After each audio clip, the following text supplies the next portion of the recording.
Dans une scierie française, en pleine journée de travail, un employé de 29 ans sort une arme. Quelques minutes plus tard, 2 hommes sont morts. Voici l'affaire du Rambo des Cévennes. Bienvenue sur Crime & Watch.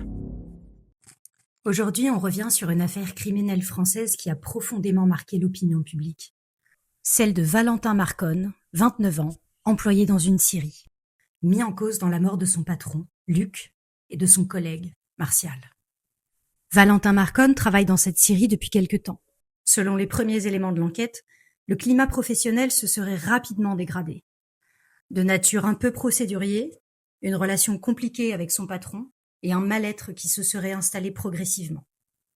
Le jour des faits, Valentin Marconne se rend à la scierie comme à son habitude. C'est alors que son patron, Luc, ainsi que Martial, son collègue, viennent le voir. Malric, un autre employé de la scierie et seul survivant, nous raconte. Il a ouvert sa combinaison, il a sorti le revolver et il a tiré sur Luc. Et il a tiré sur Martial. Parce que je me suis dit, il va nous tuer tous les trois et c'est bon, enfin, c'est terminé quoi. Après les faits, l'employé quitte la scierie. Une fuite qui déclenche immédiatement une vaste opération de recherche.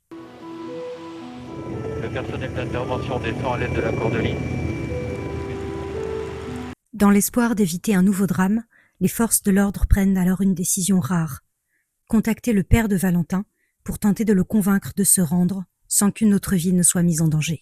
Valentin, c'est papa. J'ai la garantie qu'il n'y aura pas feu si tu te rends maintenant. Mon fils, fais-moi confiance. Je t'aime.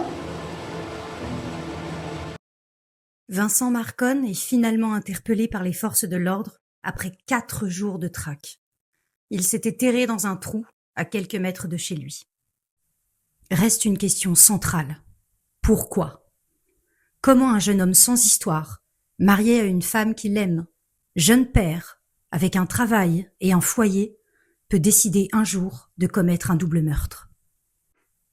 L'affaire Vincent Marconne nous rappelle que les drames les plus violents peuvent être commis par les gens les plus ordinaires.